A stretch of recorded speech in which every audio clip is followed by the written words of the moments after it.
Well, we're just about free from 2023, and I want to thank you for spending it with 2020 me. And we can't leave the year behind without talking about video games. Actually, we could, since, you know, video games in the long run is not that important, but it's what we're here for. It's what we're here to discuss, to look at, to judge, and to bond together over the shared experience of games. And frequently they end up being the bad ones, aren't they? That's kind of the thing that we tend to bond over, is looking, you know, I play a terrible game and everyone points and laughs. And, you know, it's a lot of fun. Usually, for the most part, but there are actually good video games that exist as well, and sometimes I might even play 10 of them in one year, and that's what this is here. This is what we're here for tonight, at the end of the year, looking back over the previous 12 months and thinking about the most important of subjects. When it comes to the year 2023, what video games did I like? That's the important thing. I can't think of anything else more important happening this year than the games I like.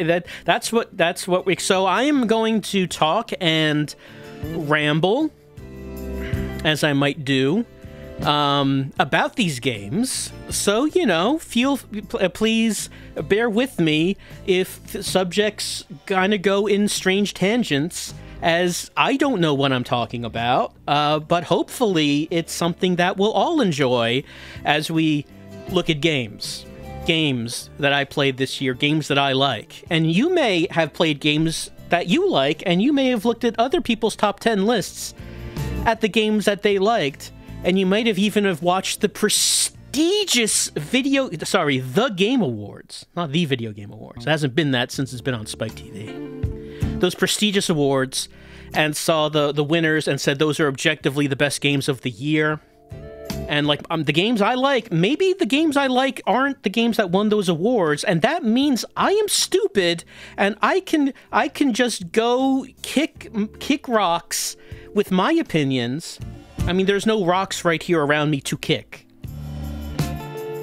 But, I mean, I'm sorry. I'm sorry if my decisions disagree with the panel of experts that Jeff Keighley, the face of our generation, has amassed.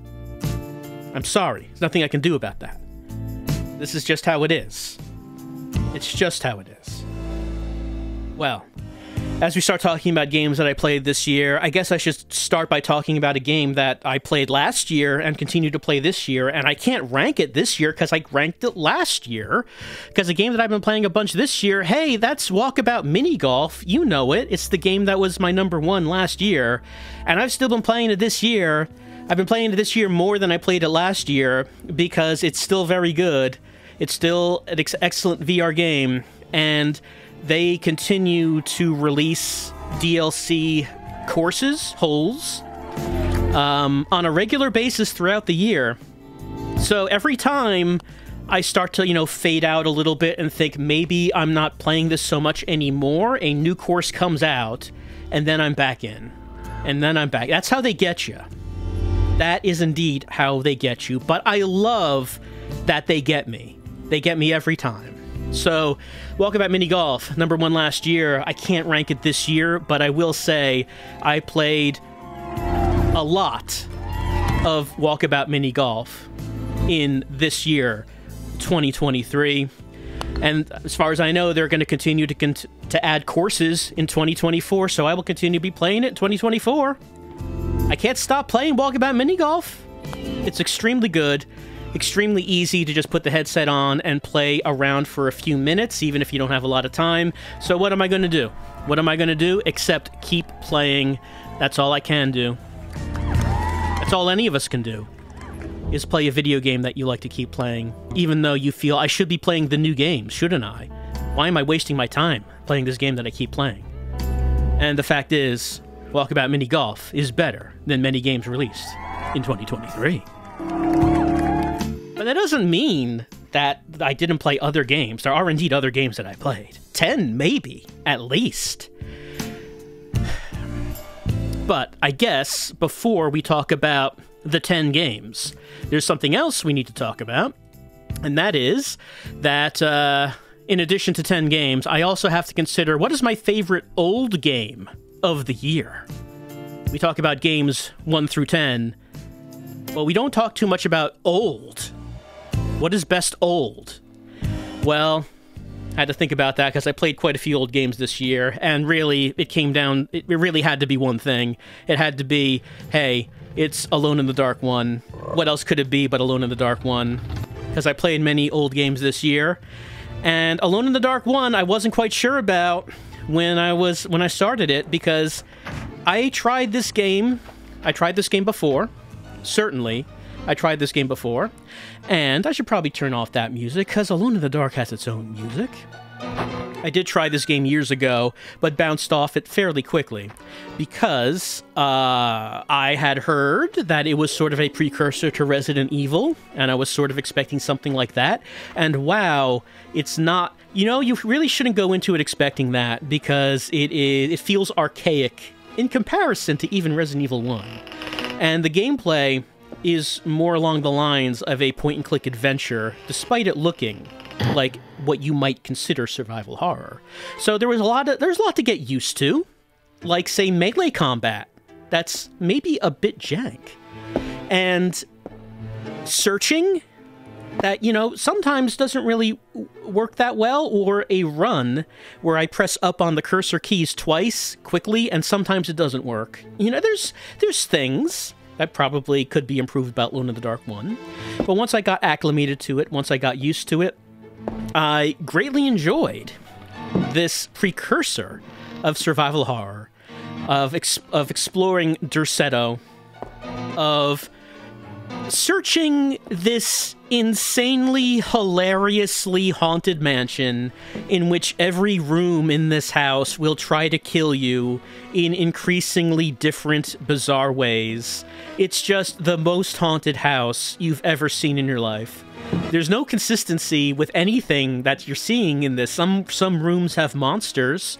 Some rooms have, like, an ashtray that kills you with smoke. Some rooms has, like, a painting that shoots an arrow at you that homes in on you. The library has, like, a dude made of cubes who doesn't like you in the library.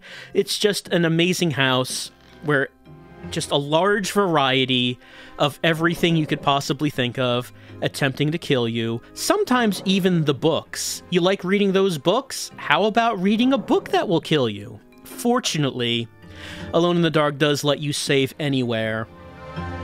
It would be annoying if it didn't let you do that. You know, if you're thinking about, like, Resident Evil, the classic Resident Evils, in which saves were restricted to typewriters and how many ink ribbons you had. No, Alone in the Dark lets you save anywhere, anytime you want, and it's good that it does that, because that allows the game to just feel very free about killing you in just the most assortment of ways you've ever seen.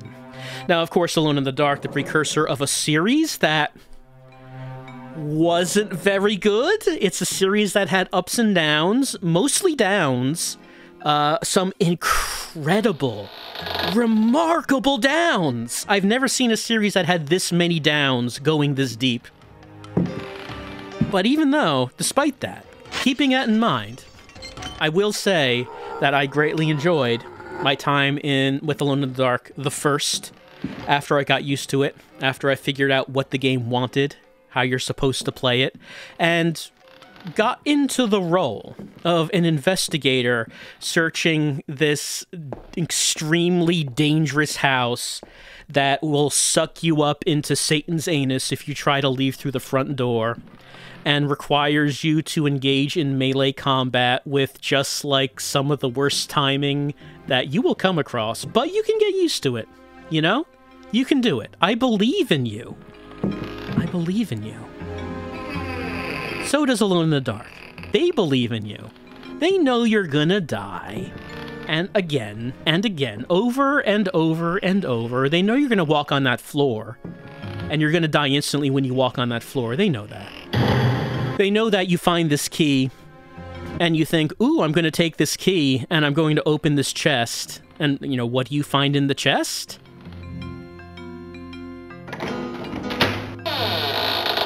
Well, you find a saber, and they know you're going to try to use the saber in combat, which will result in the saber breaking instantly. And they will laugh at you, and you should laugh as well, because that's what Alone in the Dark is about. It's about being able to laugh at yourself and Derceto and the wonderful residents within as you kick them repeatedly in the balls until you save the day. That's what Alone in the Dark is all about. That's what it's all about.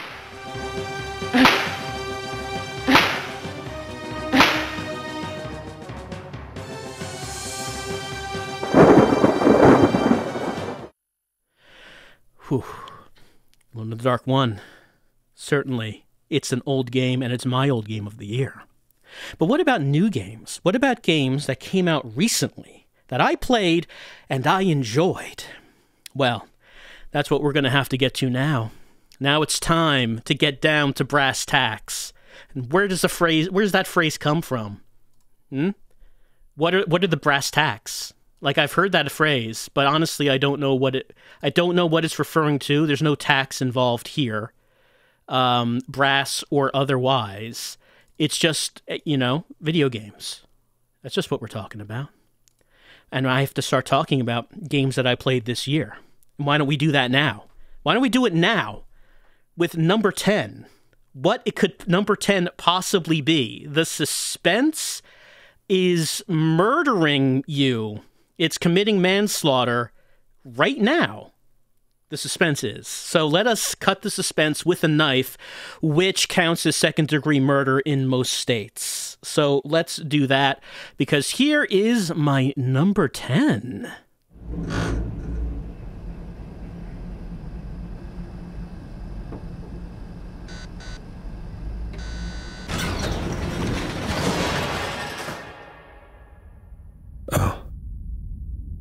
Oh, shit.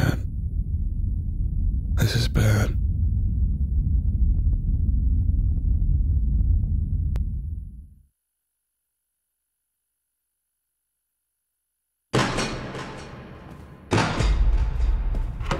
Okay, ceiling's gone. Gotta save Dracula's victims before they're sacrificed. El Paso Elsewhere is a game that, if you wanted to be simplistic about it, you could say that it is a tribute to Max Payne 1. You can kind of tell by looking at it. The perspective, the way the character moves, attacks, shoots, dives. There's a lot of slow motion. It looks like it. But that would be doing it a disservice to just say it's trying to be like Max Payne 1. That's how it draws you in. But there's a lot more to it that really drew me in even more. It's not just the gameplay, though I did like the gameplay. The gameplay, I would describe as simplistic, but in a good way. You're walking around this, you might call it a labyrinth of motel rooms and hallways combined with people's memories being twisted and warped in a motel, but not in a motel. Attempting to save innocent people who are going to be sacrificed by your ex-girlfriend, who is the Lord of Vampires. And that's where things get a little weird in El Paso Elsewhere. You're fighting the supernatural, you're fighting vampires, you're fighting werewolves, you're fighting biblical angels, sometimes to rap music, sometimes to rock, but the music is usually quite good and gets you in the killing mood. And you need to be in the killing mood, because this game does have a mood, it does have a vibe. It's about walking forward, shooting, killing, walking forward, continuing to walk, breaking things in front of you, as your character, James Savage, is on a death march. You see, your ex-girlfriend, wants to sacrifice people in order to destroy the barrier between the void and the real world, causing the Elder Gods, or something like that, to invade, bringing the world to an end, and your ex-girlfriend Dracula, the Lord of Vampires, will take her throne as Queen of Darkness. And, well, you know, James Savage, he just can't have that happen, you know? Sometimes you gotta put your foot down, you gotta put a stop to these things, and James Savage is just a human being. Well, he's not a monster. He's not a vampire. How's he gonna do this?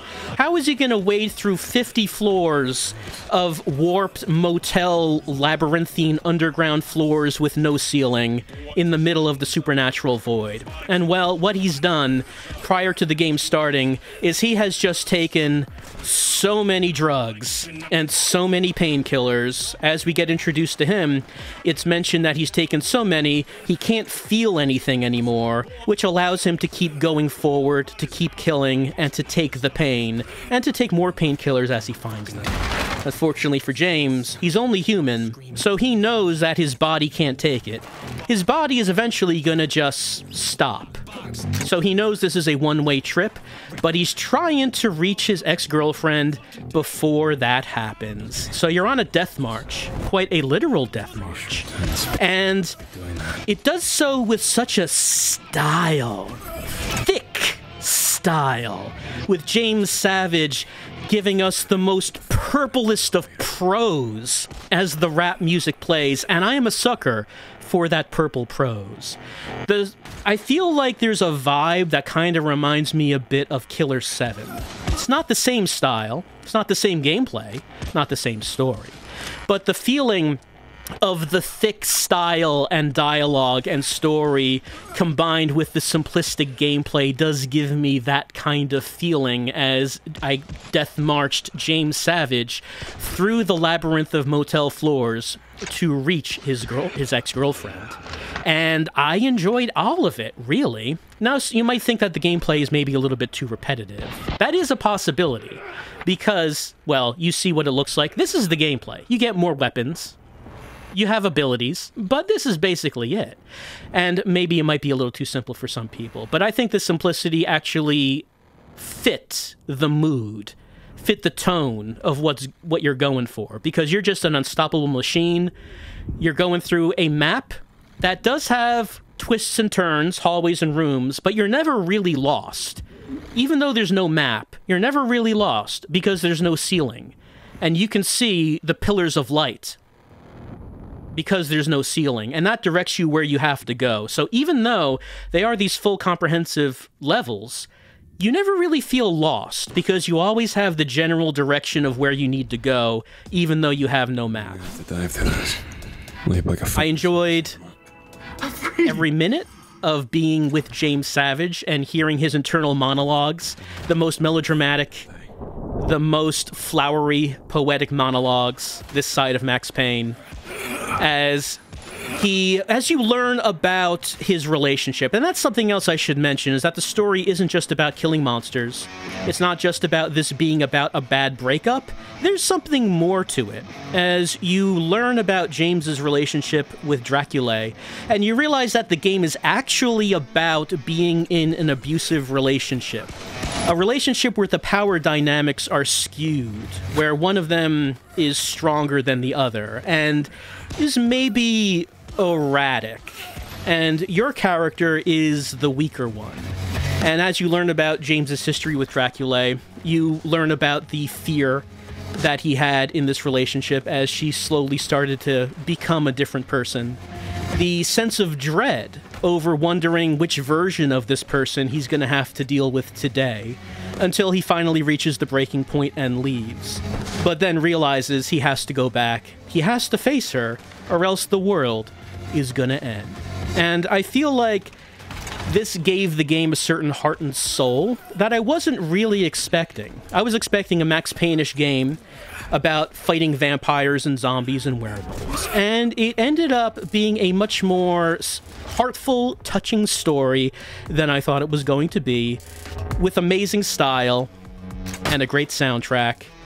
And I enjoyed, like I said, I enjoyed my whole time with El Paso Elsewhere. And I have not played any other games by this developer. They have made a few games, nothing quite like this from what I've seen. But I would be interested in seeing if they want to continue on with this particular kind of style. I don't know if the story of this game could continue, considering how it ends. I don't know if it needs to, but I do have my eyes open on what this developer might do next. El Paso Elsewhere is my number 10 game.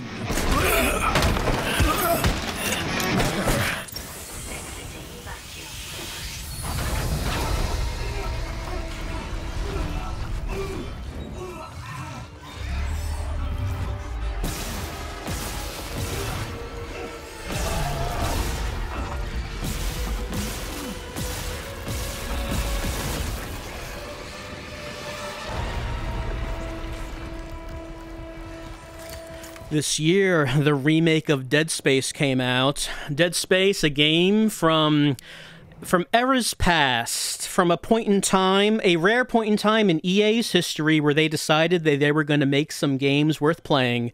Doesn't happen too often, but sometimes they do, and we know what happened with that franchise. Dead Space 1, great. Dead Space 2, great. Dead Space 3, the franchise fizzled away. The multimedia franchise of Dead Space, it was real big at one time, and then it wasn't real quick. And then Dead Space was dead for some time. Then, strange announcement. Oh, they're making a remake of Dead Space. EA? Bringing back Dead Space? Yes, they were. And it seemed like for a little bit, people were saying, oh ho, but it looks like the Callisto Protocol is eating their lunch. And then we saw what happened to that game at the end of 2022. And then everyone started saying, hey, what about that Dead Space remake? I'm looking forward to that. So at the beginning of this year, Dead Space remake came out, and I thought it was really good. People mention it's very similar to the original. It's not like a Capcom remake where they just redefined the entire game, and this is true. However, I think if you compare the Dead Space remake and Dead Space original, more about it has changed than you might be aware. And I really liked most of the changes they made. I really like the visuals and the atmosphere of the Ishimura. We know what the Ishimura looks like. We know how it is. We know what the necromorphs look like. But I think they did an excellent job at remaking it and polishing it and just enhancing the horror aspect of it. Enhancing, well, everyone knows about how they enhanced the necromorphs and talking about their, their flesh layers. You can shoot off the layers of flesh. And it's like, wow, that's incredible. But, that's really not the main thing that I was wowed by when it comes to the visuals of Dead Space Remake. The thing that I like about this game when it comes to its visuals are big machines. The original Dead Space had that too. But I think that this game does a fantastic job with the sense of scale of big machinery. Just big old engines and pistons and reactors just like spinning, and they're too big. They're way too big. How could people build that thing? Yet they did. They are big. You just walk in a room and there's a massive thing in there. Sometimes it's not always a machine. There are big monsters as well. But I think that the game does an excellent job with the sense of scale with the big massive things. That sounds like a small thing, yes, but it was something that wowed me from Dead Space Remake. Of course, it's not the only thing that I would say about this game. I enjoyed playing it. Gameplay is very familiar. If you play Dead Space, you know Dead Space, you probably know Dead Space, so you know how this game plays. But I feel like it just feels more polished, more smoother. It just feels like they, sanded off some of the rough edges from that original game. Some parts more than others, like, say, when they decided to remove the turret sections altogether.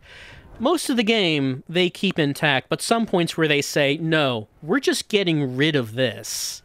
And, it's probably for the best. And they added in Isaac's flight ability from Dead Space 2 and 3. And they also did something I thought was interesting in that they made the entire ship a cohesive area, as opposed to the first game, which was distinctly separated into levels, linear levels. You can't go back and forth. They decided in this game to take a cue from more classic survival horror, like Resident Evil 1 with its mansion, or Resident Evil 2 with its police station, and make the whole thing something that you can go back and forth in. You can backtrack. Everything's connected as you unlock them. And they added some side quests to give you some incentives to go back to places that you already were. So you can just march on ahead if you want, but you also have the ability to Resident Evil it up by going all around the place and cleaning everything up. And that is a fun addition. I think that does add replay value to this game. Overall, Dead Space is what you think it is. It's Dead Space. But Dead Space is pretty good. And I think that a polished up, refined, just beautiful version of Dead Space was very much appreciated here in the year 2023. Not as spectacular a remake as some of the other things we've seen this year, but extremely solid. Oh, yes, of course, Isaac Clarke. We can't forget Isaac Clarke, the man who, when he walks into a room, there is a good chance someone's going to die right in front of him. That is one thing I might say about the game, is that it does have certain tricks that it kind of uses a lot. Isaac walks into a room, someone dies right in front of him. Happens quite a bit.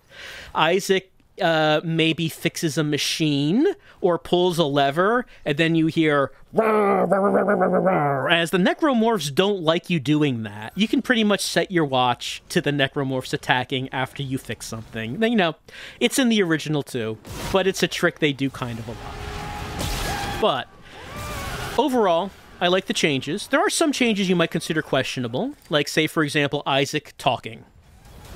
Do you like Isaac talking? Do you prefer him as a silent protagonist? Him talking does make it more in line with the sequels. He had a certain charm as a silent protagonist. You know, it could go either way on this one, I think. Or the voice acting for Hammond and Daniels, where in the original they were more hostile towards each other. In this one, they're more professional. I think I probably liked the original version of that. They're just real angry and snipping at each other all the time. And this one, they're too friendly, maybe. I don't know. It could go either way on that. One change that I didn't really like was the fate of Dr. Mercer. I thought his death was handled better in the original, and just didn't like how they did it in this one. But that's like one thing out of an entire game, whereas for most of the game, I liked everything they were doing. I love the visuals. I should also mention this game is a visual showpiece for HDR. Like, this year I bought an OLED monitor with HDR. Paid way too much for it. I wanted a new monitor, so I might as well get the best one, right? Anyway, I tried it out with this game. This game looks amazing on it because it has a combination of really dark environments, but also really bright effects for things like energy, electricity, fire, and it makes for an extremely visually striking game on the proper display. Just really good looking. I like looking at it. I like playing it. And I do like most of the additions they added to it. Does the fact that this game turned out as well as it did, does it mean that there will be a sequel? I don't know. Something that's a little bit, worrying is that apparently they haven't patched this game after, like, they patched it once after it was released, and then they haven't again. And the game does have certain issues, like such as traversal stutter, that they just didn't fix. And it's a little concerning that this game doesn't have any more patches, because what does that mean for the future of Dead Space? Maybe nothing good. I don't know. All I could say is I enjoyed the game. I definitely would not mind Dead Space 2 done in this style. I don't know if we're going to get that. I can say I enjoyed what Isaac Clarke I enjoyed the revamped version of Isaac Clarke's adventures this year in 2023. And Dead Space is my number 9.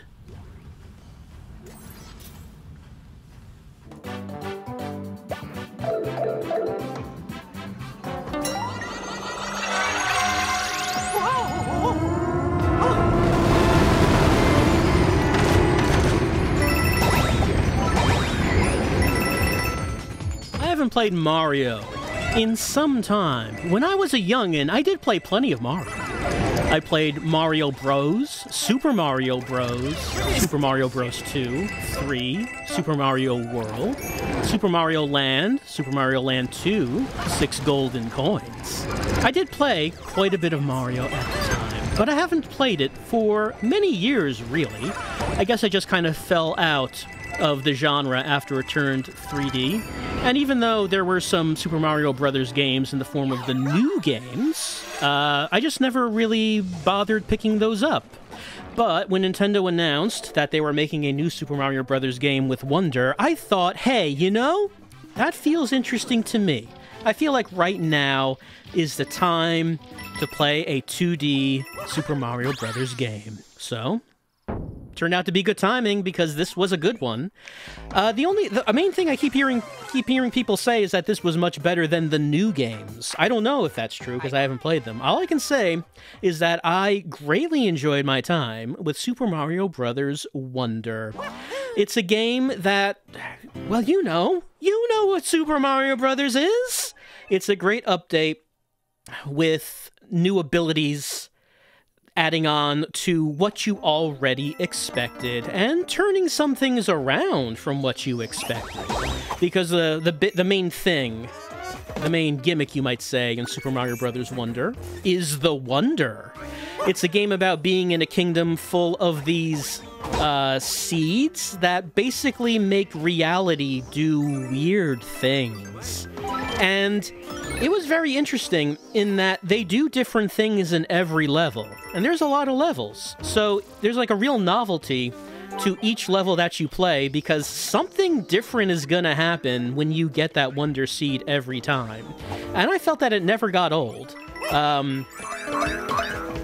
You don't have to get the Wonder Seeds if you're not trying to get everything. You can just play through the level without them. But you want to get them. I mean, you probably want to get them. You want to see what's going to happen. You want to see what happens when you get that seed. And what happens here? Oh no, Mario is stretched. It's a good thing this is a silhouette because I don't actually want to see what this looks like in broad daylight. But now we got long Mario, and he controls the world with his longness. He can make the world short if he wants. I mean, you don't know. You never know what's going to happen. That's the main, like the main thing that draws you to Super Mario Bros. Wonder. But it's an excellent Mario Bros. Game as well. It has the polished Mario Bros. Gameplay you're going to expect. And I feel like this game really does ooze a sense of polish. I mean, maybe you might expect that from a big Nintendo release. It's a very fun game. It's a game that I was able to enjoy in short bursts because, well, as a working, busy adult, you know, I tend to be drawn to games that are sectioned off in, like, short levels, maybe, where you can, like, play for 5 minutes and, like, do a short level, and then you're done, and you get back to adult life, and you made a little progress, and Super Mario Wonder works very well in that respect. A lot of short little levels all around. Oh, the hoppos. The slovenly and repugnant hoppos. There are lessons to be learned from Super Mario Bros. Wonder. Mario, the aggressive alpha male, having his way with the pacifist hoppos. Look at what he does to them. We're learning a lesson here about how you should live your life. Don't let Mario walk all over you. Don't be a hoppo. I mean, the hoppos are invincible. They have that going for them. And this game has something else going for them. It's introduced a whole bunch of new enemies, such as the hoppos that we're seeing here. I'm kidding. I love the hoppos. The hoppos are chonky boys. I love them. But not the only thing that I love in Super Mario Wonder. Super Mario Bros. Wonder, it doesn't have a whole lot of suits, which some people might not like. It has the elephant suit, has the fire flower. It has water bubbles, it has a drill suit. But, like, the main ability you get are through badges. There are many, many badges that you can equip to Mario. Only one at a time, and those badges give him distinct abilities. So, Mario is really more outfitted with skills, more so maybe than he's ever been before, because of all of these badges that give him all of these different abilities. One downside, you might say, is that you can only equip one badge at a time. You can't mix and match abilities, which seems like a shame. I would have liked it if they let you equip more than one badge and see how those mix up. That would have been a neat thing. As it is, I think a lot of people probably would learn, like, the one badge that's their favorite, and maybe just stick with that and not go to the others. In my case, that was the double jump badge. Because everyone loves a double jump. And so, basically, I mainly used that one and incorporated the double jump into my usual moveset. To the point that I didn't like using other badges because I didn't have the double jump anymore. Maybe a little downside to Super Mario Wonder, but still, a very smooth playing, very fun, very relaxing game that you can play in short bursts. Little bits here and there, as you are attempting to stop Bowser. Again, not surprising, but stop Bowser from what? Yeah. He doesn't kidnap anyone in this game. What he does is he turns himself into a flying castle and wants to, play rock music. It's a little unclear when you reach him and find out what his big plan is, and it turns out to be like this rock concert that you have to beat him in his flying castle form. And, you know, I feel like I don't really know why we were trying to stop Bowser in this game, because I thought his concert was pretty good. I thought it was all right. Into space we go. Space returns. He was in space in Super Mario Galaxy. He can be in space again sometimes, along with the Hoppos. The Hoppo, I'm unclear about the state of the gravity of the Hoppos. I'm not entirely sure of their nature. But there are lessons to learn from Super Mario Wonder. With great power comes great responsibility. Don't abuse the Hoppos. Also, is Bowser really in the wrong? We're defeating Bowser to return the plant kingdom, the flower kingdom, to the prior monarchs. And is one really better than the other? It's still a monarchy. I don't know. I feel like Mario has yet to address the elephant in the room, and I'm not talking about the elephant Mario that we're seeing here, but when is Mario finally going to take down the monarchy? I mean, yes, his friend is a queen, but sometimes you have to make sacrifices. Sometimes. Maybe that's how the Mario series ends. We're not there yet. We're not there yet. It'll be dark times when we finally reach that point. Until then, we can enjoy the light and fluffy fun times with Mario and his friends and these talking flowers and his wonder seeds and his ability to turn into a big elephant and hit things with his trunk. Super Mario Wonder. Excellent game. I enjoyed it a whole lot. It's number 8. My games. 2023.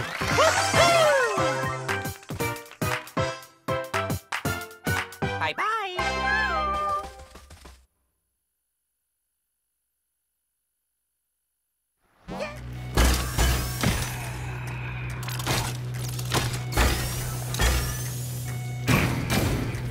What was your plan for this, Peppermint? I don't know. Fight? You're paying me double for this. But I'm not paying you anything. Hey! I'm the main show here! So let's get ready to crumble. Woo! Come on!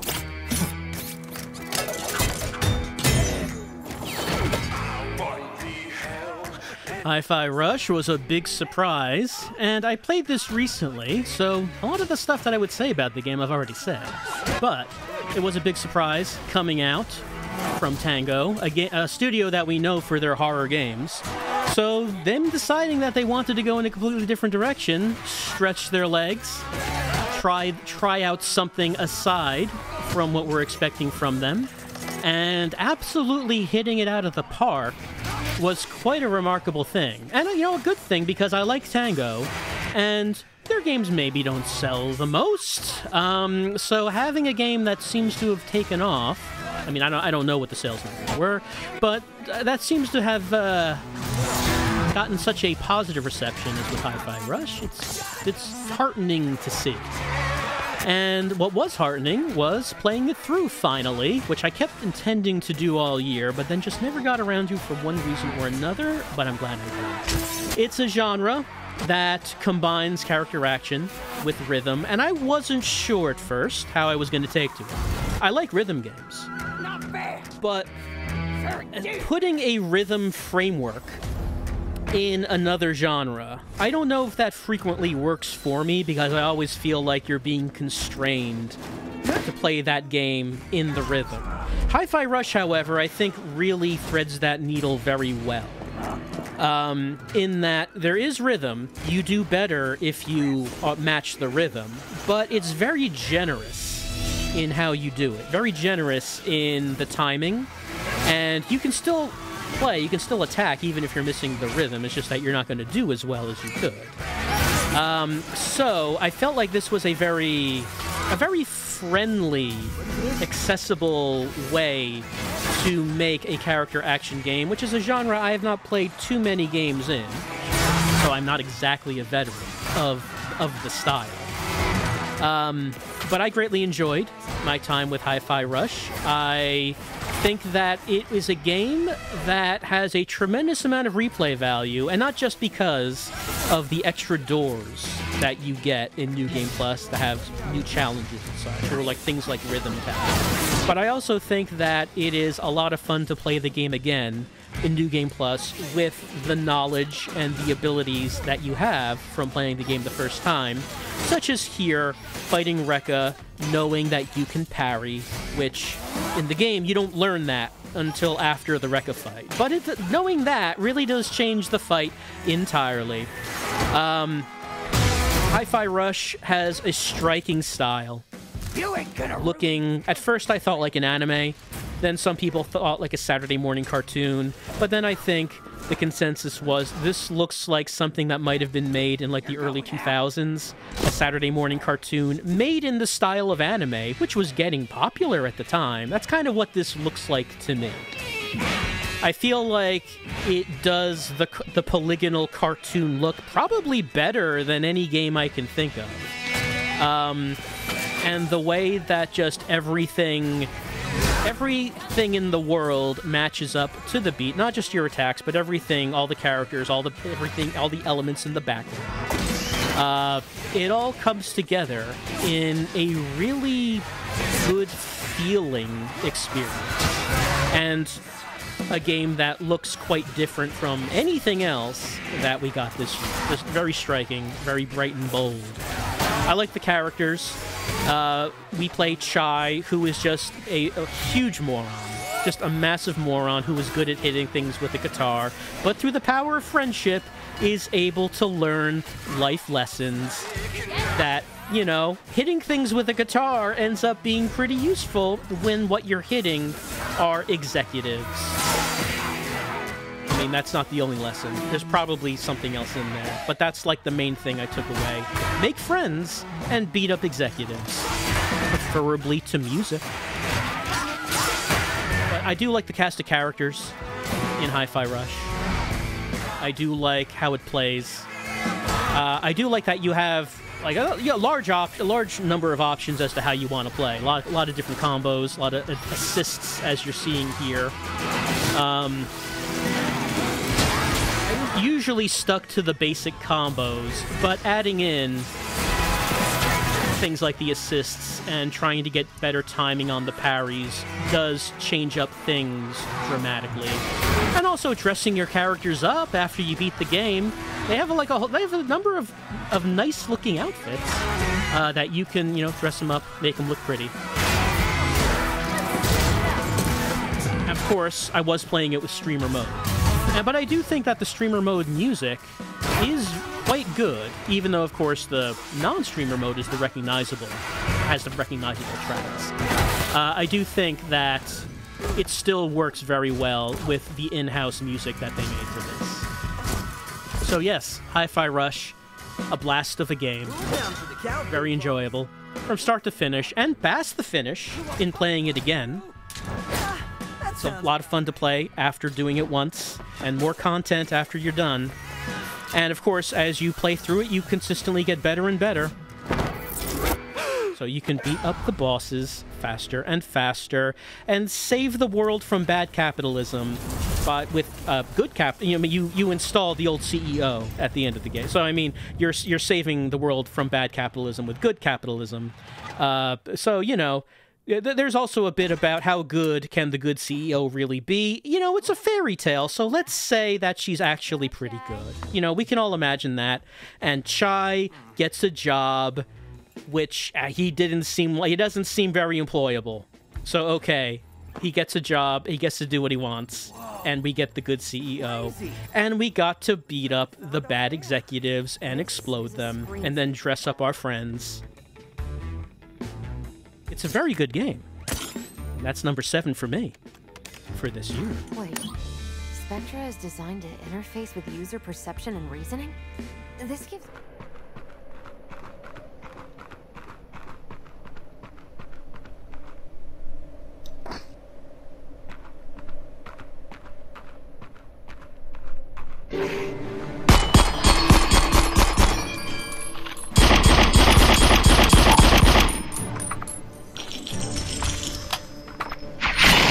Light Brigade came out earlier this year on VR platforms. I tried it when it first came out, and I bounced off of it pretty hard, because it is hard. It is hard as... Imagine something hard, and it is harder than that. Imagine something hard, then multiply that by twice as hard, and this is probably a little harder than that. So, this was something that I was interested in, but my first go-around with the Light Brigade was basically walking out into the battlefield and then getting shot from all directions and dying instantly. That's the kind of game this is. And it took me a little bit before I really was able to get acclimated to what this game is and what it wants from you. What it is. It's a VR FPS roguelite, let's say. It's a run-based game. You go into the battlefields. You shoot some dudes, you get some exp, you level up, and you die. You will probably die many times. Probably is that what's going to happen. And the question about whether or not you get into it is really going to depend on if you can get past, I think, that first difficulty spike, which I eventually did. What is the Light Brigade? The Light Brigade, looking at it, you can probably tell that the tone of the game, the vibe, takes a lot, quite a bit, from FromSoft, from maybe games of a Souls variety. It doesn't play like a Souls game, but the tone of it kind of is. Instead of using swords and axes and such, use guns. You use World War I era guns, and magic wands. An odd combination, but it's an interesting one, in which you, representing the last of humanity, in a world that has been overtaken by the Obsidian, these soulless beasts who hate the sun. They come from underground, and they're wiping out the sun and all heat and light from the world. And you and the Light Brigade do have to go into their caverns to eventually defeat the leader of the Obsidian. And I've played this game now for many hours. I don't think the quest actually says how long you play a game, so I can't tell you how long I've been playing it. What I can tell you is that for the past few months, I've been playing this pretty frequently, and in that time, I have successfully completed one run, which was only 3 days ago. So I'm not saying I'm good at the game. I'm saying the game's real hard, is what I'm trying to get across. But I figure that if a game is this hard, and I'm dying this many times, and yet I still feel compelled to keep playing it repeatedly, it's gotta have something to it. Because I do enjoy playing this quite a bit, despite the frustrations of how many times I've died. Because you can die from making, like, a little mistake. Like, you make a little mistake, and, like, bullets come at you, and then you die. It's that kind of game, where you're not going to be able to have a successful run until you are very just proficient in knowing what's going to come, proficient with dealing with whatever's going to happen, knowing exactly how the game works and how the enemies work and how your weapons work. And usually this is not the kind of game that I would be playing. I guess the last time I played a rogue I hate that I confuse those two. I guess the last time I've done that was probably Hades. And I liked Hades quite a lot. And this plays completely differently, but I've been playing this repeatedly in a similar way to how I was playing Hades. Now, this game doesn't have the kind of story that Hades has. It's very light on that. Again, it takes cues from FromSoft by not having really a straight-up story, but more like having lore that you will get. You'll get, like, nuggets and breadcrumbs of lore and backstory here and there to find out what it is exactly is happening where you are and what it is you're supposed to be doing here. But the main reason that I like it so much is it plays very well as an FPS. Not like a fast FPS. Not like a quick one where you're darting around. It's not like a Doom-style FPS. It tries to be a bit more of a realistically paced one. It's slower. Your weapons feel like they have weight. And at the same time, you have a magic wand. I like the combination. It actually works quite well. And, like, you can get hit by grenades. There can be dudes all around you. Dudes being around you is a problem. Then you could throw out, like, magic and hopefully it hits something. Oh no, grenade! Fortunately, I did not get hit by that one. That guy just comes right at me. I'm like, that's unusual. It's unusual for them to just come at you like that. Well, this is basically what a level in the Light Brigade looks like, in which there's tons of dudes. Uh-oh, ran out of ammo, pull out my handgun. This was lucky. Probably should have died there. That was lucky that I didn't. That's just kind of what it is. There's like a lot of dudes pecking at you with bullets, and you take a ton of damage from every bullet. And, you know, hopefully you can, like, you can wiggle your way out of there and get a good position to actually shoot some dudes with your gun. There's a bunch of different classes. This one I'm using is the basic one called Rifleman, but there's a bunch of different classes with different weapons. Like a sniper rifle, like a submachine gun, like a shotgun, which is not generally a weapon you would think of in, like, wartime. You wouldn't think of people on the battlefield running at you with a shotgun, but, you know, that class is here as well. It is a game that I was interested in because of the tone and because I thought World War I era FPS with magic was kind of neat. I didn't expect I would like it this much, and that I would find it this fun, and that I would keep playing it this much. Yeah, there's a submachine gun. You can pick up enemy weapons, but you can't reload them, so you can't keep them. And I'm happy that I finally have one successful run in this game. Well, I mean, now that I've done it once, I'm sure it'll be easier to do it again. They do actively update this game. It got an update recently, so I don't know if it's going to be getting any more content in the following year or what the plans are, but it is a game that has been... It seems like it's doing well, and it seems like it is being actively supported, so I'm happy about that. I believe this is on every VR system. I'm playing this on the Quest. I believe it is on PC and PSVR 2, so widely available VR game. And just a lot of fun to play if you can get past that initial difficulty spike.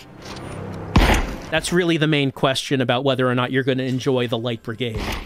And how frustrated you might be at consistently dying and having to restart. I should mention, though, you do get to keep certain things when you die.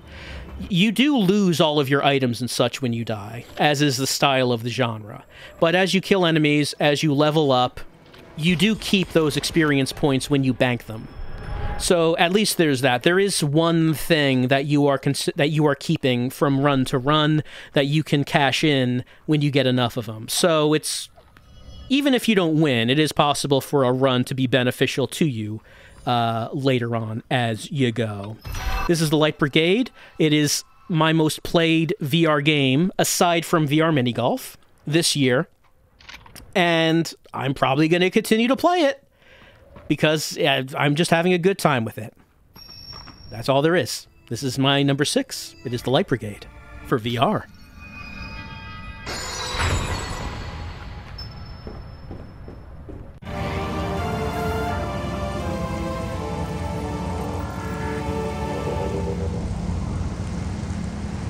Metroid Prime has always had a reputation of being a fantastic game, maybe an all-timer even, and this year Metroid Prime Remastered came out on the Switch, and that got my attention, because while I have played a bunch of 2D Metroid games, I've never actually played the Prime games. Didn't have a GameCube back then, and, well, you know, the financial situation was tight at the time. So, no GameCube, no Metroid Prime for me. And it was a game, you know, this is a series that I've thought about looking at every now and again over the years, but it seemed like this was a really good time to do it in 2023 because this came out, an absolutely fantastic remaster of Metroid Prime.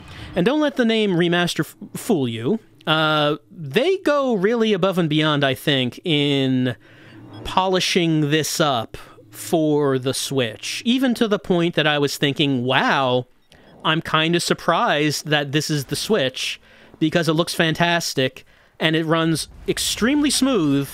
And I would, not to insult the Switch and the type of power it has, but I was kind of surprised of what I was seeing here.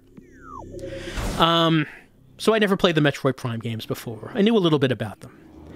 This was my first time with it, and I had a very good time with Samus on Talon 4, searching through the Chozo ruins and the adjacent areas to try to find her stuff. You know how it goes. She gets hit at the beginning, hit hard, and she loses her stuff.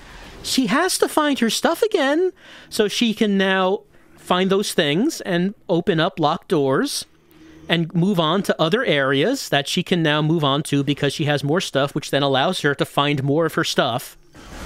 You know how we all know how the Metroid formula goes, and it is still very good after all these years. I would say that this game does not feel like an early 2000s game to me. This feels very modern. And I mean, well, one reason for that is because they did revamp. They give you different options for the control scheme.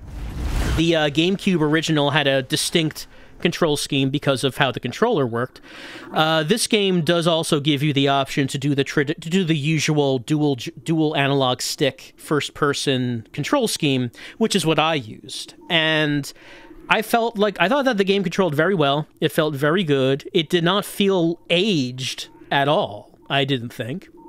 It feels different from maybe a more modern FPS. It feels a little slower, a little more deliberate. As you're moving Samus around, it does kind of feel like you're a walking tank instead of like a more agile person, even though you can jump around and such. You do feel a sense of weight controlling Samus in this game. And I thought it was a nice little distinct thing, because you shouldn't be that agile. You shouldn't be that fast or agile. You should be like a heavy tank, considering the suit that you're wearing. And I think that this game does a very good job at the movement and the motion and how it feels to control Samus. I also liked the environment quite a lot of exploring Talon 4, the different areas. I thought that the way... Again, it doesn't look to me like this is an old game that they remastered. This feels much more modern than that. I had a really good time playing this. Like I said, I played 2D Metroid games quite a bit, and one point of interest to me was seeing how did they, all those years ago, how did they adapt the 2D Metroid playstyle to 3D? Because I never really experienced it. And I thought it was quite remarkable how well they did that, including things like the morph ball. I've heard some people mention before that when this game came out back then on the GameCube, it kind of felt like this game came from the future. And I can definitely see that. This does seem like it would have really have been head and shoulders above its contemporaries at that time. And it still holds up extremely well today in the form of this remaster.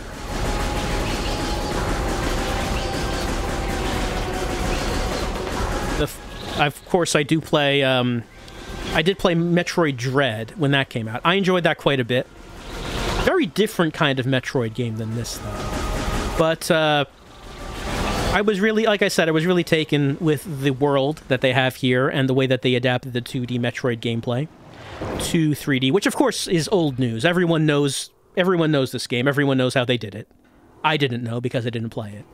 I do like how they didn't shy away from very Metroid-specific things, like the morph ball rolling around not at the speed of sound, but rolling around in tiny places using bombs to move yourself around. I thought that it was neat that they did not shy away from actually adapting these extremely Metroid things for a first-person shooter. So yes, I think Metroid Prime Remastered probably got overlooked this year because this was a really good year. Many really good games came out, and Metroid Prime is, it's an older game. So even though it's a fantastic remaster, I do think that when talking about the best games of the year, people probably overlook this one because of the plethora of fantastic games that came out in the year 2023. And I think that's a little bit of a shame that maybe this is a tad forgotten, because playing it for the first time here in 2023 on the Switch, I felt that it does not feel aged at all. It does not feel exactly like a modern game. It feels like its own thing, its own distinct, unique thing. And I feel like that the world that they had created of Talon 4 really holds up as an interesting, fascinating place to explore. Though I can do without going down into the Phazon mines again. I don't miss trying to maneuver through the Phazon mines before getting the immunity to the Phazon. It's fine to not have to do that again. But I enjoyed this game quite a bit. I do think that they are supposed to be re-releasing 2 and 3. I don't think they are giving them the full remaster treatment. At least that's what I heard, that 2 and 3, when they get re-released, will be more bare-bones ports, which does seem like a shame. I would like to see this kind of loving treatment given to the other 2 games, considering how fantastic this one came out. But yes, Metroid Prime, a game that I've always been interested in, a game that I've been meaning to play for a long time now, but just never got to. Finally got to it this year with the release of the remaster. I had a wonderful time. I see why people love it so much, and I think it holds up extremely well in the year 2023. So I got to spend some time hanging with our girl Samus, even though to many people it's not new. It was new to me, and that is why I'm including it on my top 10 list of the year 2023. It's number 5.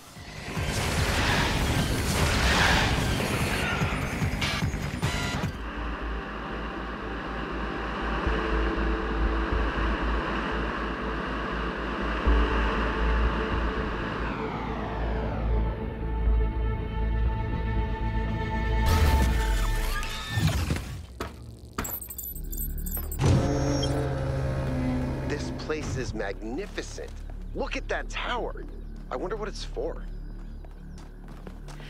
The Talos Principle was one of my favorite games, though I only played through it once. And I mean, sometimes a game you only do play through it once, and you keep that experience with you for your whole life. And the Talos Principle for me was a game like that. And so I was pleasantly surprised to find out that Talos Principle 2 was being made all these years later. And I definitely got it right when it came out, because I better believe I'm going to get this. I do tend to like puzzle games in general, and the Talos Principle specifically. I did like that story of the Talos Principle about robots wondering about their sense of self, their sense of being, and whether or not they can defy God. At the same time, where does this laser go? This laser needs to go somewhere, and also I need to self-actualize by the act of putting the lasers where they need to go. Yes, the Talos Principle 2 is here. The Talos Principle 2 still likes pondering robots. It still likes laser puzzles and boxes that you put on buttons. It loves it. It also loves, well, this time, it loves dialogue with other characters, as opposed to the first game where you are a lone robot and the only person you ever hear is Elohim, your god creator, talking to you. No, that's not what it is here. In Talos Principle 2, time has progressed. We get to see what happened after the events of the first game. This takes place hundreds of years later after the first game, and we get to see the society, the robot society that has been built up after the events of the first game. So this is not just a retread of the first game's story. This is an advancement, it's a progression, and I think it does it really well. The philosophy about this game, it's different from the first one. Whereas the first one was about self-actualization and defying your creator and what does it mean to be alive.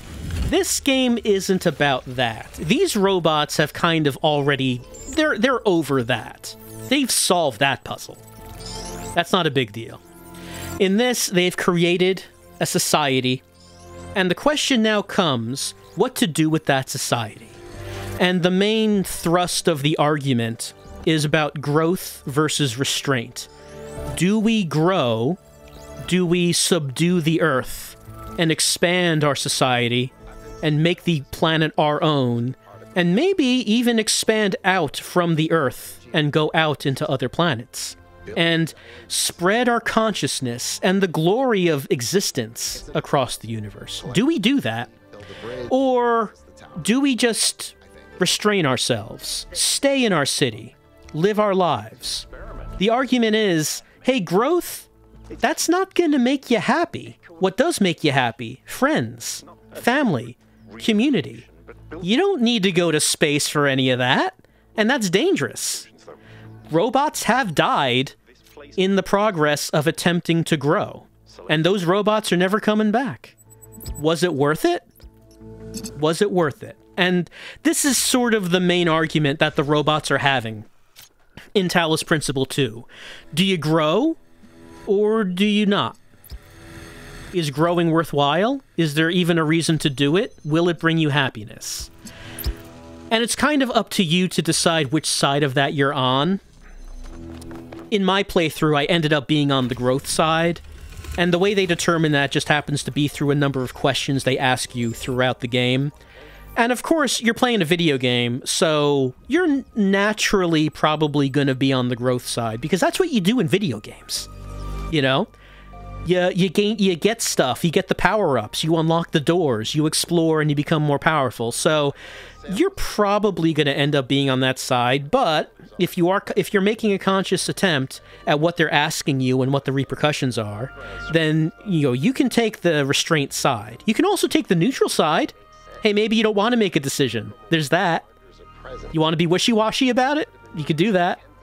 But I really enjoyed this game. I do like that it's not just a rehash of the discussion from the first game, but it's a discussion about, we figured out the first game, what do we do now? What is the goal?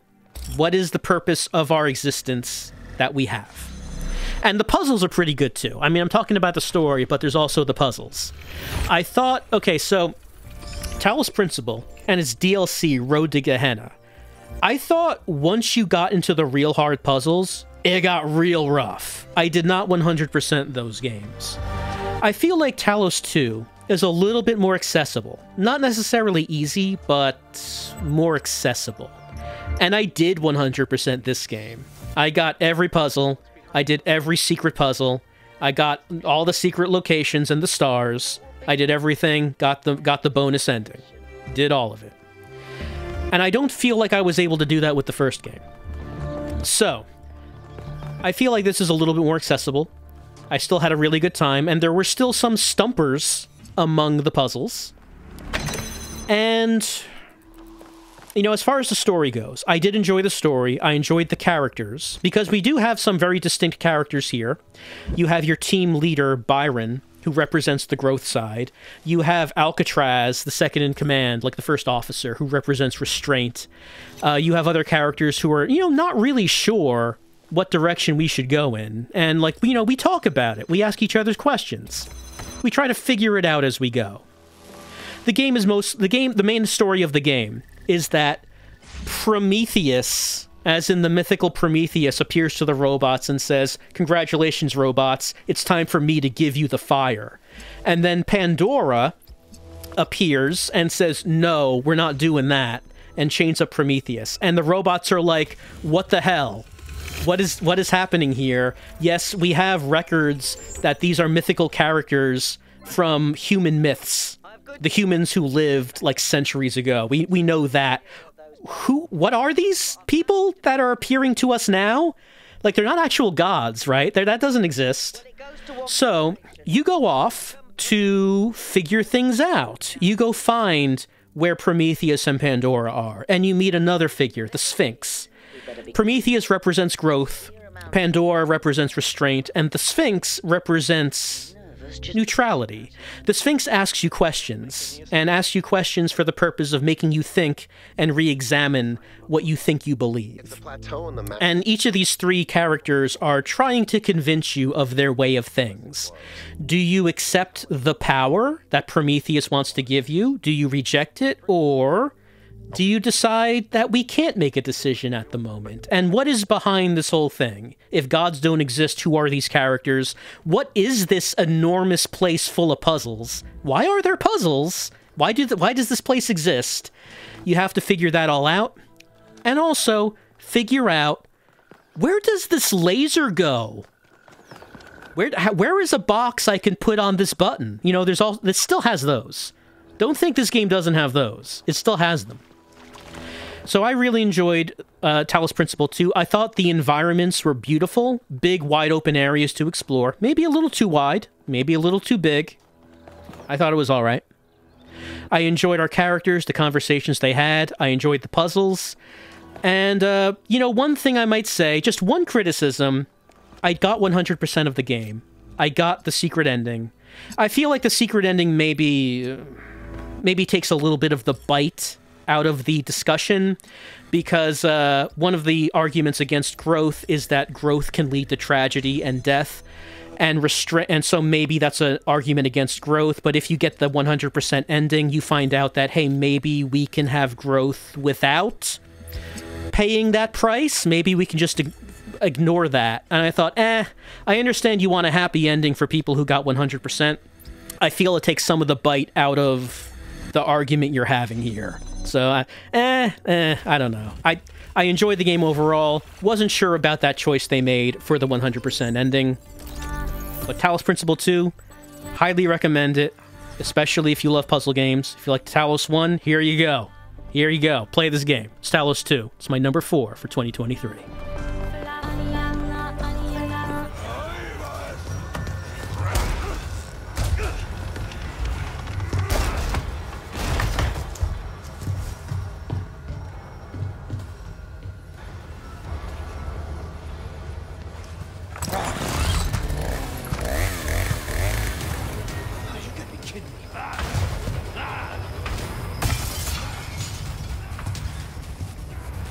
Oh, Resident Evil 4. We all know it.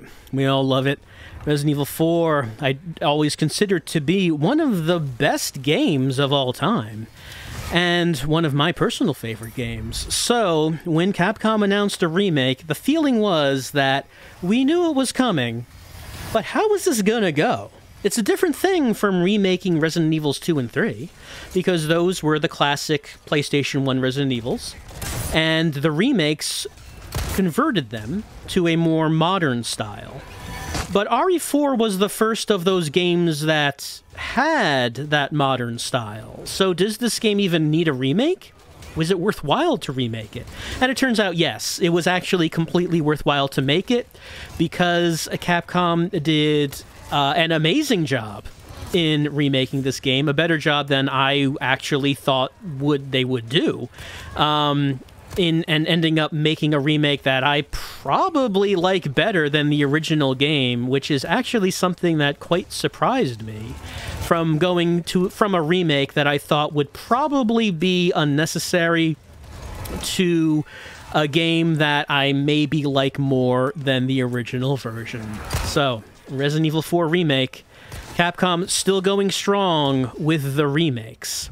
And 4 is honestly an amazing job in how they not only have, well, there were some elements that they removed and came back and then in separate ways, but they have just about all the elements from the original game, plus adding more, plus adding additional content, plus adding things like the parry mechanic with the knife, making the controls more what you might expect from a modern RE game, yet still feeling it has that RE feel. You know, you don't want it to get too in the direction of character action. You still want it to remain grounded in what you would expect from RE, and yet they somehow maintain that delicate balance when it comes to RE4. RE4 is one of my most played games of the year, as at this point I did complete the base game on all of its difficulties, as well as returning to it later in the year for Separate Ways, which is something else that could be talked about, because Separate Ways, they absolutely made a much better thing than the original Separate Ways was. The original Separate Ways was really never more than kind of a throwaway mode in the PS2 version of the game. But this one, they really make Separate Ways an essential part of the game that you really should be playing along with the base game. RE4 is infinite. I find it to be infinitely replayable. Just a game that I can go back to at any time and just start playing again and just have a lot of fun. I feel like of the games that I have on the list this year, this is the most replayable. And that is a standout thing that the Resident Evil games tend to have, that they're made not just for the one play, but not just the 2 plays, not just 3 plays, but many, many, to get better, to increase your times, to increase your grade, maybe do a knife-only run.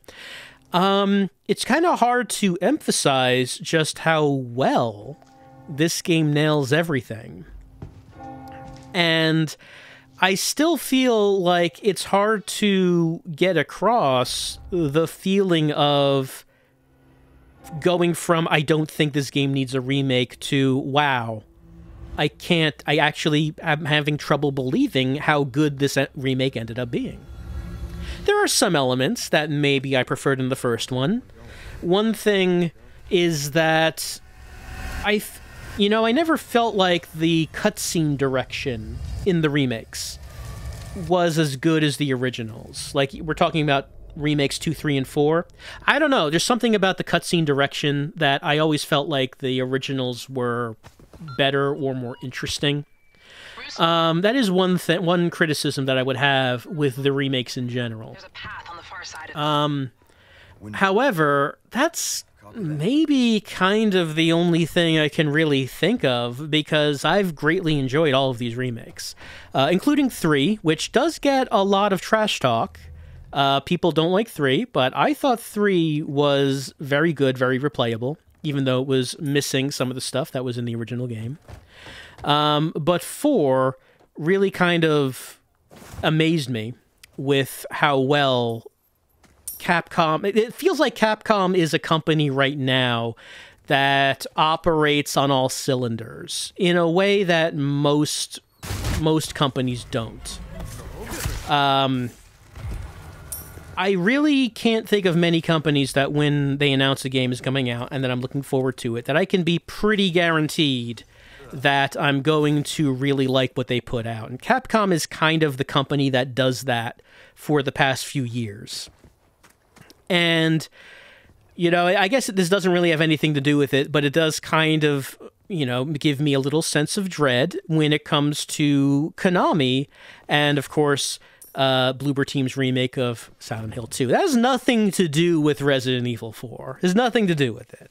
But I always feel like when people are looking forward to Silent Hill 2 remake, that maybe people's expectations have been set by the Resident Evil remakes, and thinking that, oh yeah, there's no way.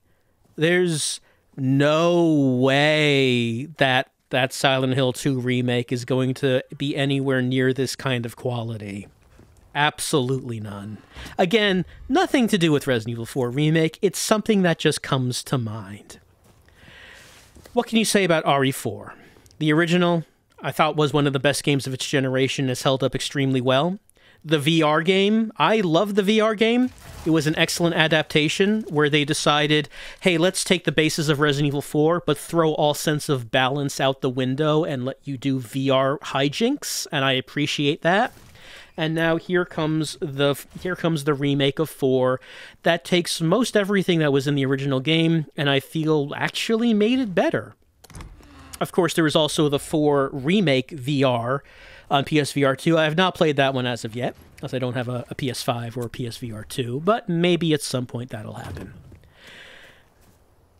Well, that's what I'm looking at right now, is 4 Remake, which, as I've said, is probably I think it's the game I've put the second largest amount of hours in this game, in this year, I should say. In the year 2023, this was the game that I played second most of anything. And I did not get tired of it at all, and I feel like I won't. I feel like I could go back to this at any point in time and have just as good of a time with good old Leon S. Kennedy and Ashley Graham and Ada Wong. And I am very happy that this exists. What else can I say? Resident Evil 4 Remake exceeded all of my expectations.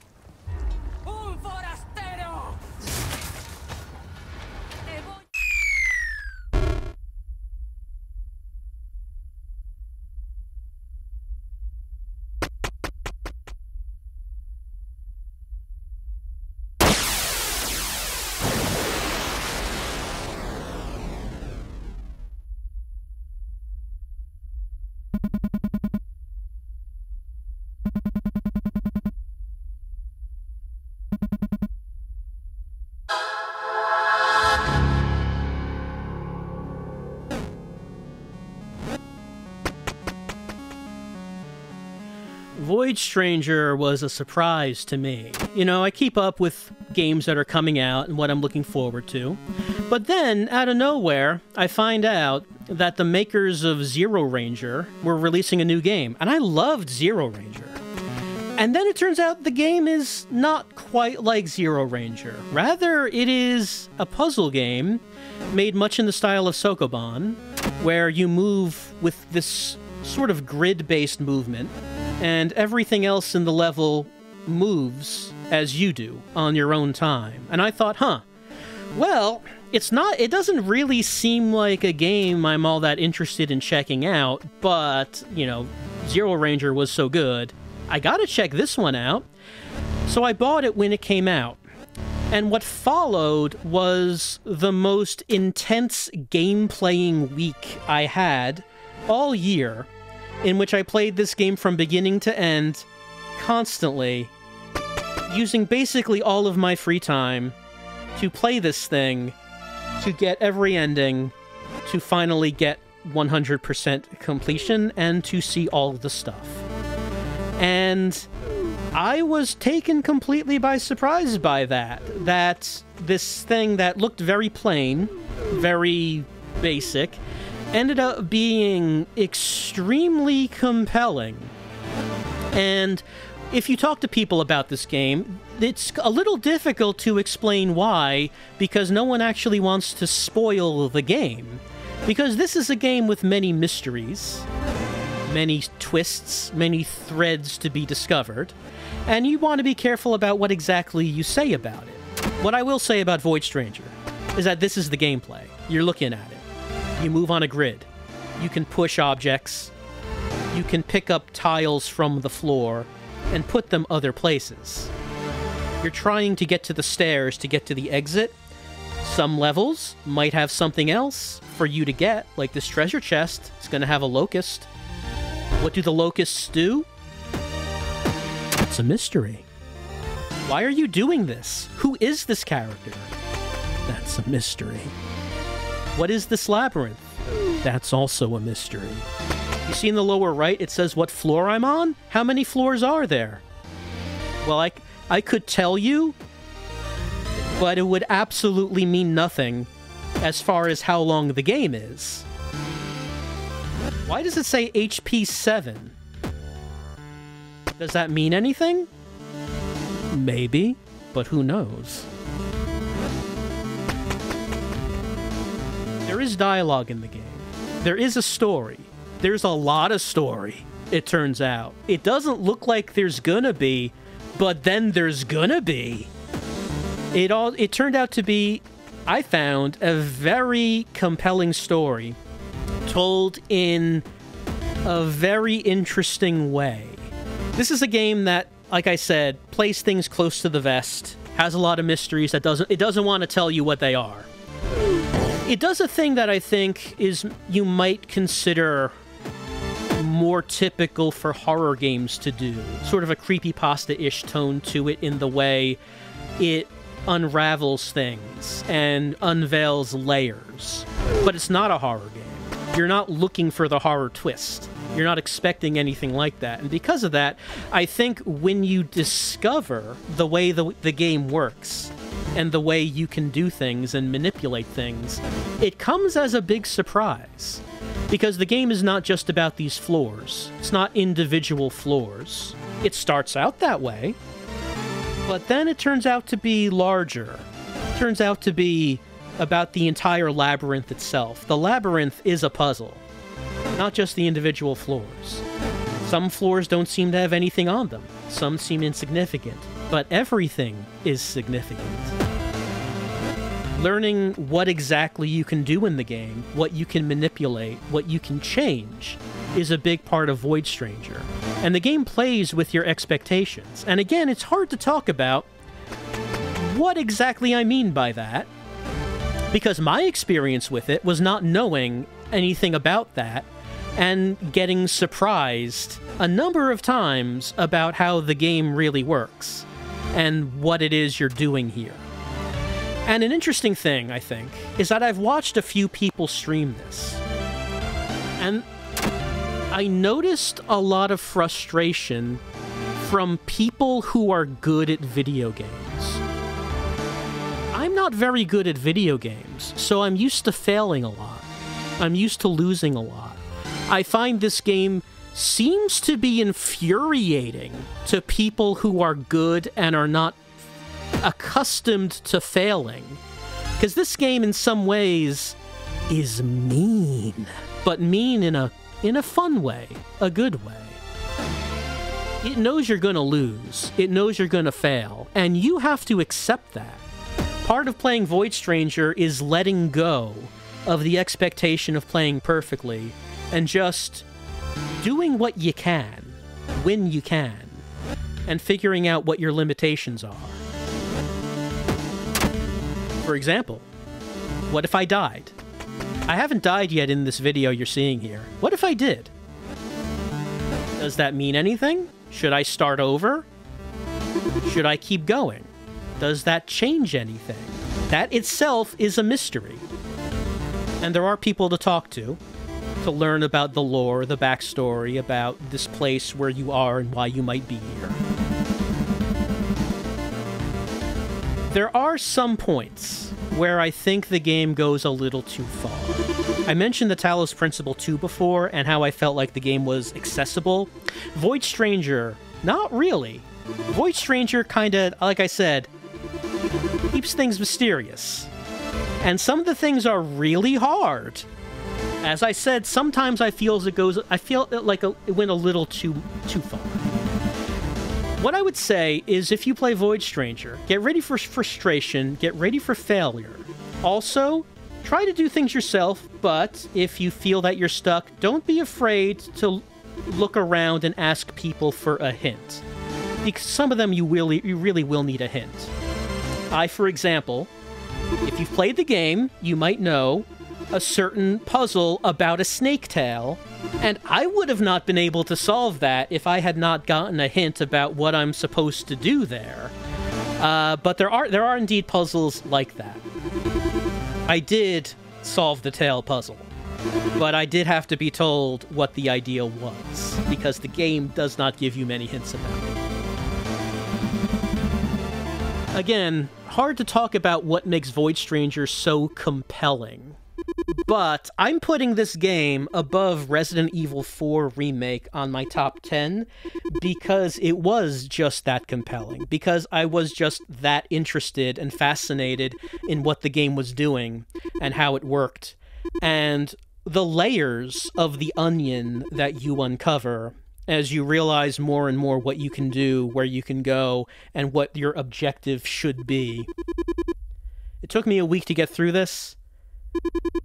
Seemingly simple game that turned out to be not so simple after all, and it ended up being an experience that I will I don't know if I'll replay Void Stranger.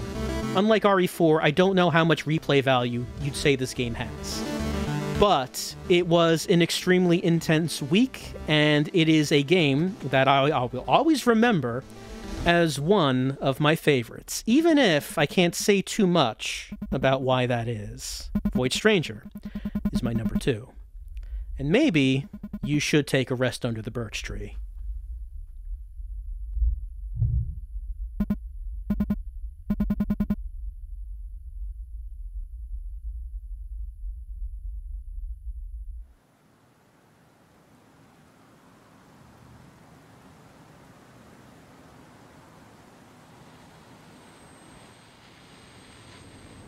Augmented human C4621. Vital signs confirmed. Disabling autopilot. Establishing comms link with him. Raven. I've identified an approaching enemy. I'll synchronize with your brainwaves and maintain contact to support you. So, I've never played an Armored Core game before. Don't know anything about the series, really. But, as this game was coming out, I glanced at it, and I thought, hey, that kinda looks a little bit like Virtual On, which I played the sequel of that game quite a bit on the Dreamcast. And I thought, huh, is it like kinda like a modern Virtual On? Because I would be interested in that, so I decided to give it a try. And while it's not exactly like Virtual On, it ended up actually being my favorite game of the year, from something that I had no anticipation for, wasn't looking at all, to a game that I had difficulty putting down throughout most of the year. Armored Core 6 is... it's very fast action. Robot battles. Not realistic. You know, you have your big gun, you punch, you explode, you be fast. It good. Robot good, and then fight other robot. You know, the words to describe Armored Core, I think, are words that describe the feelings, the good feelings, the good pleasurable feelings in the brain that Armored Core generates. As you fly across the battlefield, as you quickly strafe left and right, your rockets blasting out of your sides to avoid the missiles coming at you. To shoot your gun, to fire your missile launchers, to punch. You know, the thing... you don't start off with the punch, but once you get that punch, and you figure out how to use that punch is so good. It's slow, it's hard to use, but it basically kills everything with the power of a punch. Anyway, well, let's get into more of a higher level overview of Armored Core 6. Armored Core, of course, a long-running mech series from FromSoft, but they have not actually put out one in quite a few years, ever since becoming the Souls company. They kind of focused on that franchise, alongside, you know, things like Sekiro and Elden Ring. So it kind of took people by surprise when their next game was, hey, how about none of that? How about we're going back to something else? We're going back to Armored Core.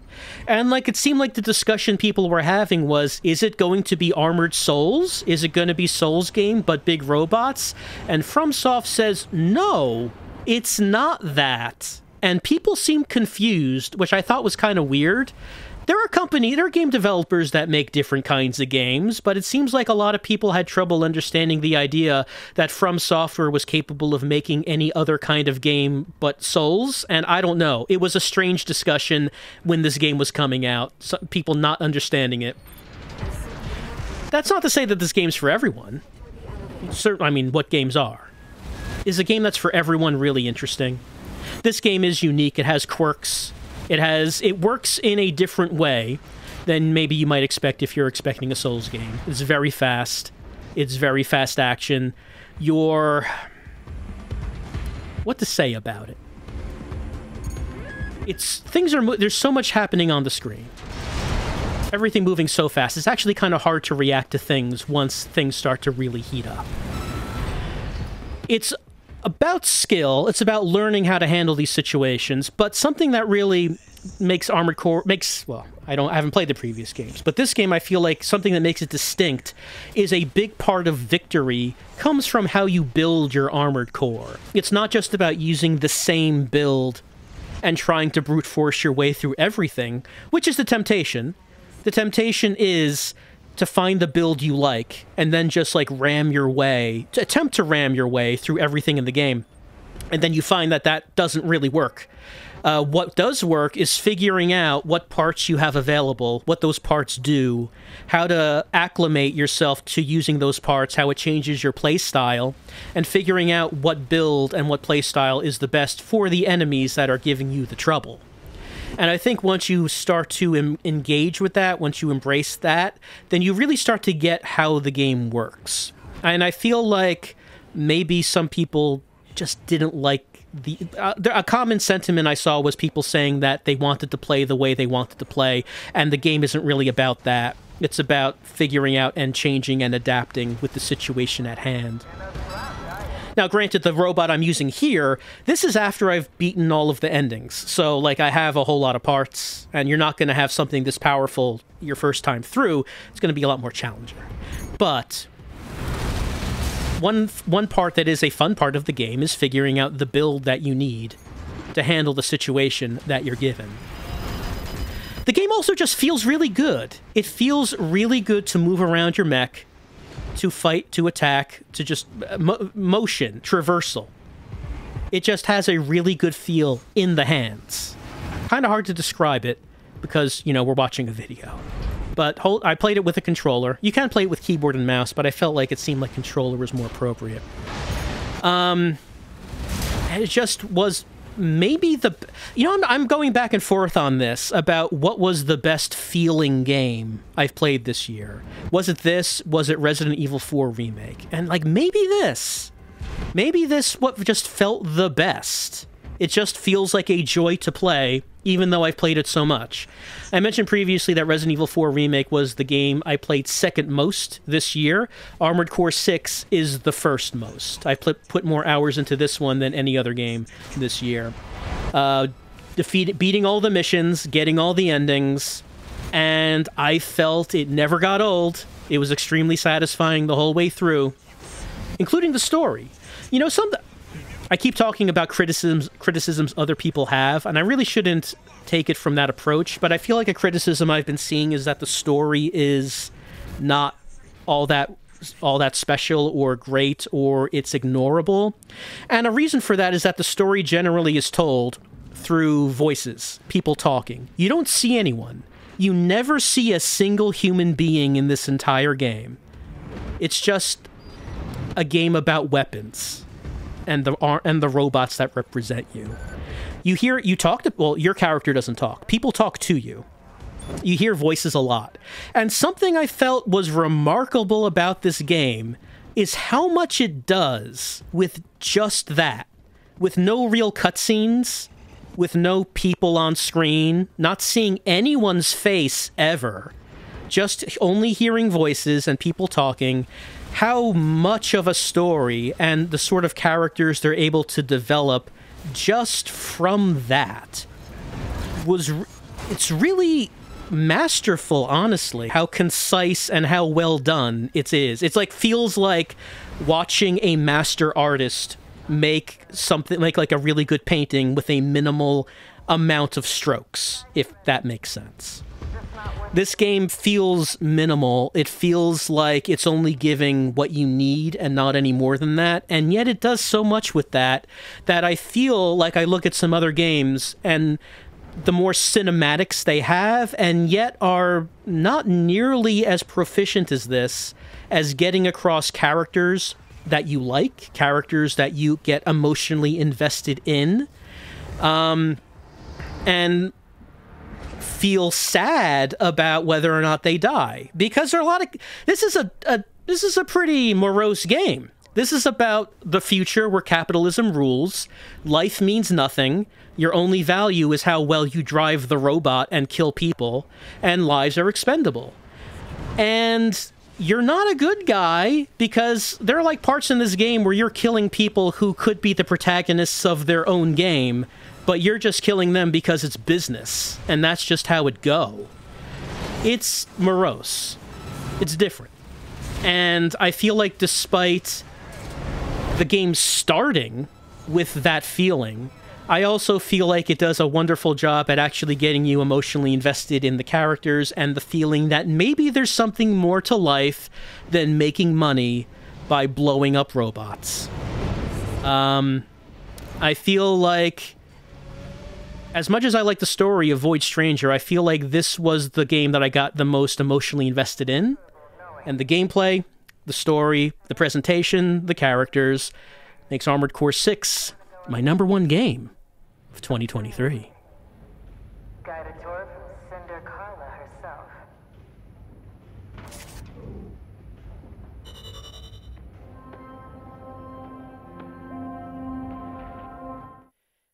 Well, I hope everyone had a good time tonight.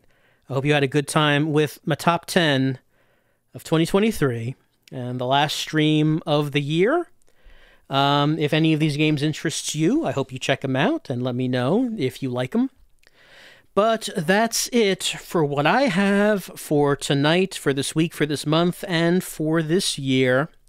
Next stream, of course, will be Monday, in which, with a new year, we get to start a whole new playthrough, and we will see what that is when we get there. Oh yeah, I forgot the little image, right? The little lineup image. There it is. That's the image of the 10. I forgot to bring that up. Thank you for reminding me. So those are our 10 games for the year. And once again, I hope you have a good rest of the year, and I hope 2024 starts good for you. And we'll start it off together.